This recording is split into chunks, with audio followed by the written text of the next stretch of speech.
Costa Rica, the big daddy of wildlife filming locations. It seems literally every animal YouTuber goes to this country at some point, so I'd figure I'd hop on the bandwagon and film this country's amazing wildlife as well. Ever since reading Jurassic Park, I had fantasized about going here. But instead of fearing the deadliest animals in this rainforest, I wanted nothing more than to get as close as possible. So once boarded in some cushy first-class seats that were somehow cheaper than business, and this plane trip south had brought me to this gorgeous jungle, I knew nothing could derail this trip.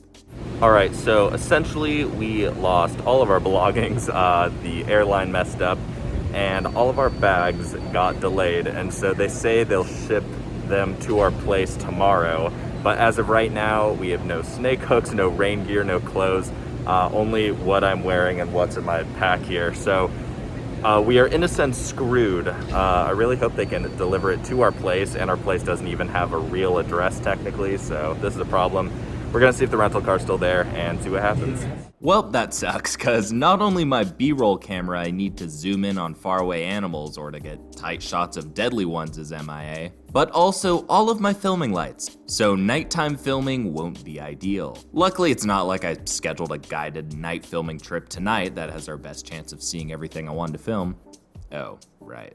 Well, before that, I needed to wind down after that extremely stressful airport experience, so we went for some authentic Costa Rican Italian food, which was honestly really freaking good, and hey, it even came with dessert. It wasn't really the type of animal I was looking for on this trip, but luckily the second we arrived at our home base, I was already greeted to some pretty cool wildlife. Alright, we literally just walked into our place and I'm already thinking, oh god, I want to see a frog, and there's one inside of our house that we're renting. It's a tree frog of some sort. I just watered my hands. Oh my god. Here we go. Look at that adorable little frog. Now, people do call me the prophet of frogs, the absolute wizard, but I have no idea what this is. Some sort of tree frog. I'll probably look it up. God, this guy's a little jumper. After showing how incredibly inept I was at handling frogs, it was perfect timing to go on a guided trip to see more of them. Although these ones I definitely won't be touching. We arrived at the spot our guide had recommended, and because, of course, this trip wasn't stressful enough, I came to find out in post-production that the mic I was using for the following clip was blown out, so I'm sorry for the atrocious audio here. Alright guys, so even though the airline lost literally all of our camera equipment, we still have our iPhone. So we're going out tonight with a really good guide who knows some great spots, and we're going to fully test out the capabilities of Apple tonight and use what's, in our budget to hopefully get some great footage of animals up close. It's going to be a little bit tough to get ones far away, but we should still get some really awesome content. So we're going to head out and hopefully cross some animals off my bucket list. Coming from the deserts of the southwestern US, I'm not really used to seeing amphibians, but holy crap, this place was absolutely chock full of them. Our first find was this cute little guy, a litter toad, repping some very impressive camouflage that makes it really hard to distinguish from the leaves, and also makes it really nerve-wracking to step anywhere because I didn't want to squash any of the poor things. Another really common but cool find were these guys, rain frogs. An awesome amphibian that doesn't have a tadpole stage. They just go directly from egg to frog. Unfortunately, these guys weren't really filling my unquenchable thirst for cool amphibians, but luckily, a tiny green frog changed that real quick. Alright, next really cool find of the trip, we have a little glass frog, and I believe this is an emerald glass frog. These guys are really cool because you can actually see portions of their organs. So if you shine a light through, you can actually see their spine, their organs. And if you look at the eyes, they're sideways. And believe it or not, Kermit the Frog was actually inspired by this very frog. So the sideways eyes, you can kind of see that resemblance. Really cool amphibian, one of the top frogs I wanted to see out here. Awesome to get in front of the camera. Besides its translucency, another thing you can see is how depressed I am. It was so cool to see this amphibian, but a part of me was still overwhelmed with dread that all my camera equipment was missing. And if I had it, I would be able to get such awesome shots of this little guy. It was weighing a ton on me, so much that it was hard to really get in the mood to do talking segments or even get much footage of the animals to begin with. But alas, I had to power through. And hey, now that it's in the past, we can all just laugh about it and rank how dead inside I seem on all my talking bits from here on out. Now in my mind, no animal trip is really complete without seeing some snakes. I am a massive sleaze for any snake, so I was really hoping to see some, and luckily with all the amphibians about, it wasn't long before we found a serpentine predator that was hunting them. This is a northern cat-eyed snake, a gorgeous frog-eating specialist. Not only taking the adults, but also loves to snack on their eggs too. This guy was cruising the tops of these leaves looking for any amphibian snacks, which gave us a great opportunity to get a close look at it. Now even though this is my first Costa Rican snake, it's kind of ironic because it's actually a species you can find in the US, in very southern Texas. This little dude gets the name cat-eyed snake from its distinct vertical slit pupils, which seeing in person was a real treat. As I saw this guy slither into the night, we started to hear the call of another nighttime hunter. This one, though, would not be so easy to get a shot of.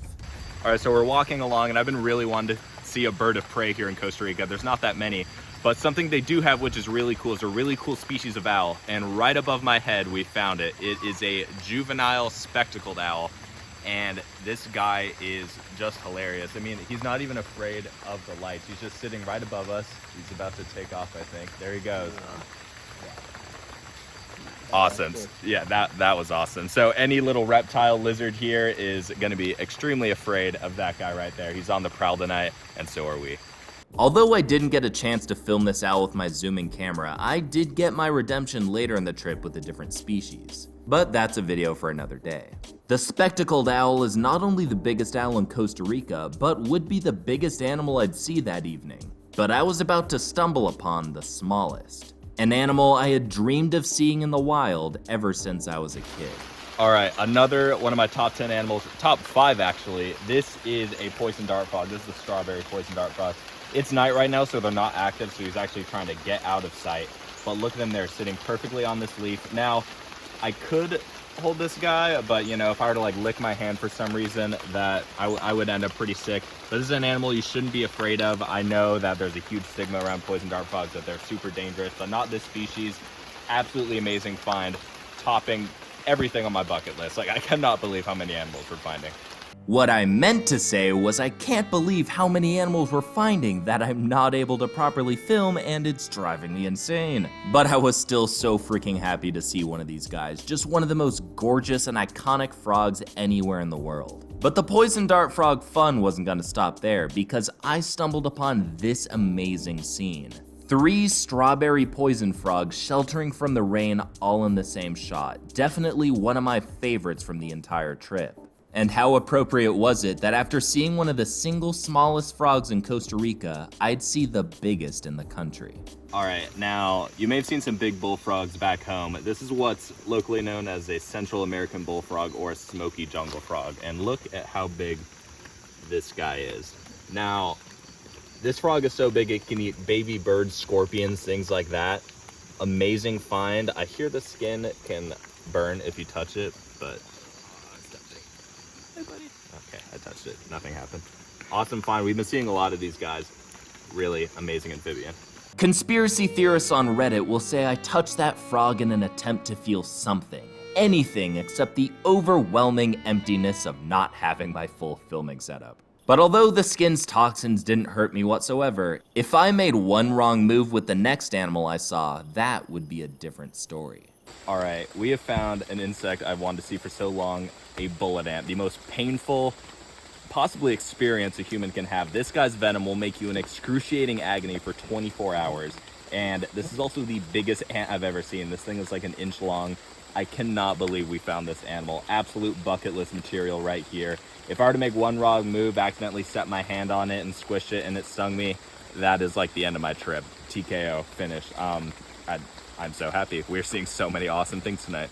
Yeah, this one was pretty painful. I actually got some decent shots of this guy, but a huge goal of this trip was to film a video of me holding a bullet ant and have it not sting me, showing just how cool and brave I was, but the guide understandably didn't like the sound of that, and didn't want to carry me out of this pouring rainforest if I did get stung, so I left this little guy be.